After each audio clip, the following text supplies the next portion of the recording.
Thank you, both of you, for everything you did. I wonder if you have any advice you could offer for people who are new to activism. I don't really, it's not like I'm an expert or anything. I'm just a victim.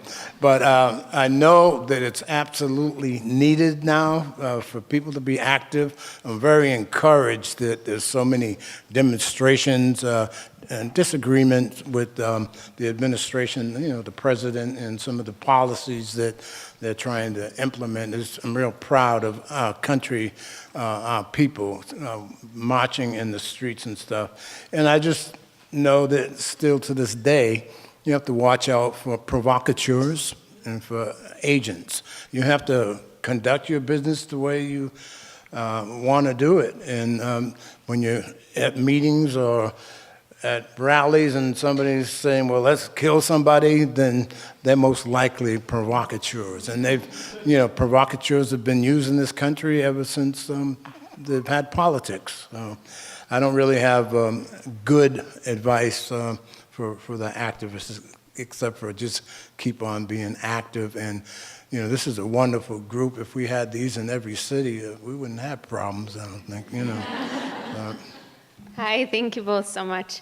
I was curious, after looking through all of those files and all of that paperwork, was there anything that stuck out as just absolutely the worst of their what they were able to do?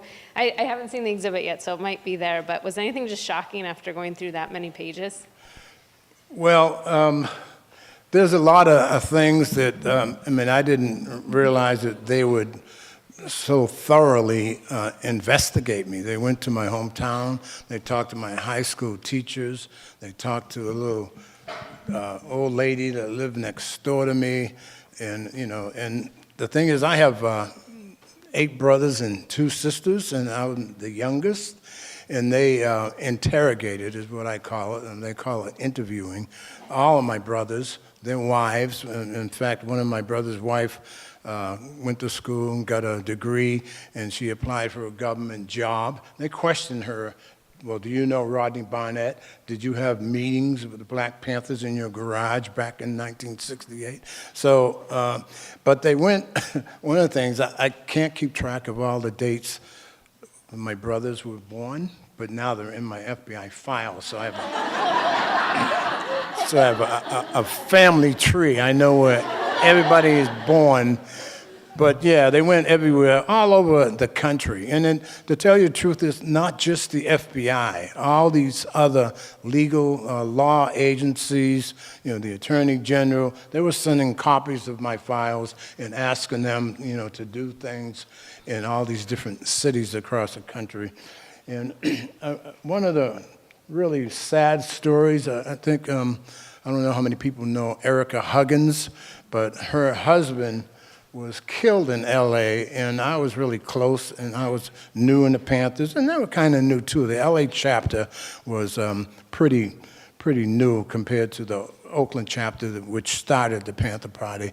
And by the way, I never carried a gun, and I don't know anybody else that carried a gun in the Panthers in Los Angeles. And there's a beginning history where we were exercising, and not even me, but people in Oakland, the right to publicly carry a gun in some demonstrations and stuff. But, we did believe we have the right to defend ourselves if somebody was threatening, to take our lives and hurt our family.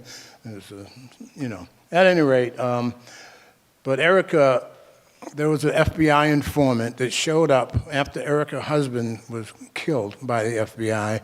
She moved back home to his hometown to raise their new baby, and she was set up by an FBI informant. This informant got somebody from the Panther rank and file, said, well, this is an FBI informant, and tied him up, tortured him, and winded up getting a couple of other people to take him out, and they killed him.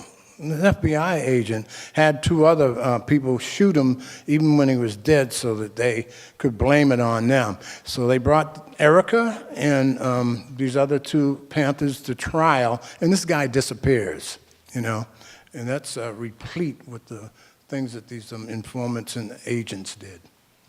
I noticed all the informants' names were hidden. Oh, Did you ever find out who they were? I'm glad you pointed that out. No, in my mind, there's some incidents that happened that I assumed that they were FBI informants or agents and stuff. But no, I mean, I still want to find out because there's a lot of information that is redacted out of the files, and the names are all redacted. So we don't have any names of the agents.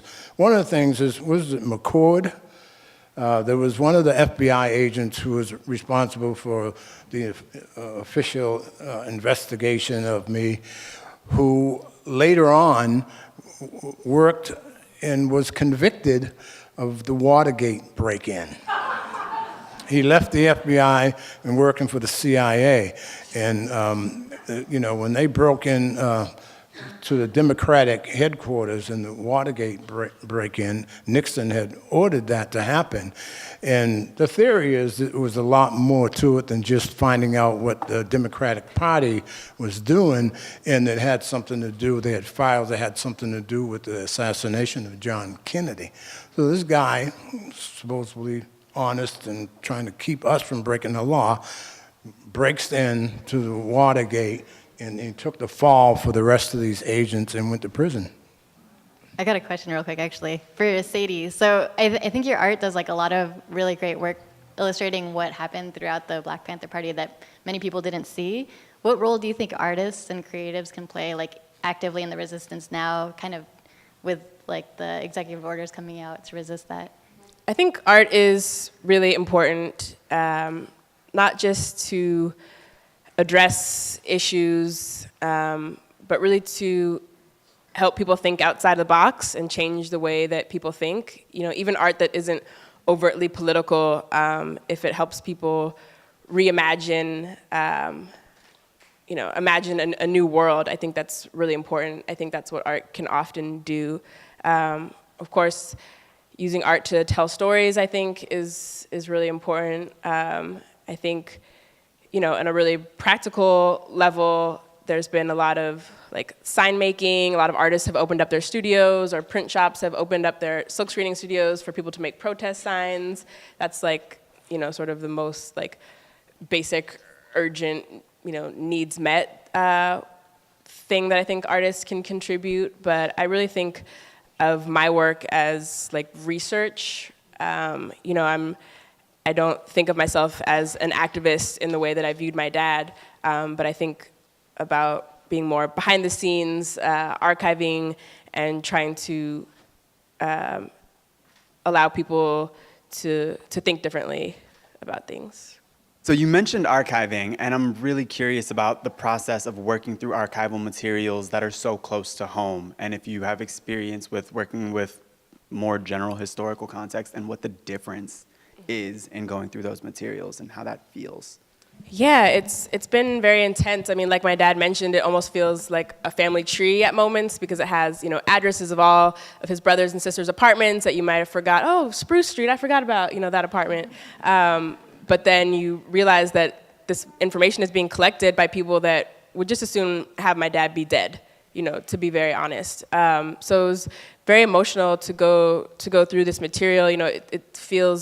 It looks so officious and black and white, but it really was emotional to go through the material. So I think often in my work I'm looking for this meeting point between the personal and the political, where you realize that there are lives and families behind all of these political moments. There's little kids running around the living room. All of these people are someone's dad. So I think that's really what I felt going through the papers. Thank you both. I know it's very personal, and, it just touches me each time I hear that story. I grew up in LA. I knew about the LAPD at that point in time. I grew up with a house full of brothers, so I also knew of the atrocities and how marginalized and just disregarded and disrespected the LAPD could have been. And so at this point in time, how do you reconcile your feelings? Because this to me is like scratching the wound again. Once you feel like you've healed and you've gotten through a lot of this, you've kind of scratched it and you've got it on the walls, and I appreciate you being open and sharing that. But it's your personal stuff. Yeah, I'm glad you brought that up because it's not over. At least I'm the kind of person that as long as there's problems and discrimination and racism, I'm going to try to be involved as much as I can. So I am active. I'm not really, I don't belong to any particular organization or anything, but I'll march, during the time when the Panther, my membership in the Panthers, we were against the war. We participated and marched against the war in Vietnam. And things are different now, but at the same time, worse. I mean, there are more African Americans and people of color in prison than there were slaves at the end of slavery. Something's wrong with that. Unless there's something wrong with us, we just need to be locked up, and I think you know better than that. So, things are different now, but, not at all right, and there still needs to be, a fight to end, and every time I see a demonstration, I just wish that there were more people protesting against the assassination of young black people. There's no other word for it. And why aren't we rising up by the thousands to protest that and to stop? Because we could stop that. But it takes a while, I guess, to build that kind of movement and support. And we have to have a coalition.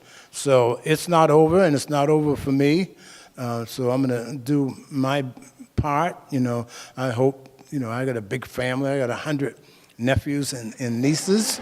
And I try to, get them to be active too. So, And I just wanted to say to your point, and thank you, Dad, for allowing me to tell this story and opening it up. I know that it is painful, and I feel like in recent years, you've really started to share a lot more about your experience in Vietnam, your experience with the Black Panthers, and I thank you so much for that. It's so invaluable and humbling to work on this project. And I know someone asked you recently, how you felt seeing all the pages up on the wall at the museum, and you said that it made you feel free, finally. And to me, that was like the greatest. I felt like, okay, I could retire now. But I just want to thank you for trusting me with your story. Love you too. Thank you.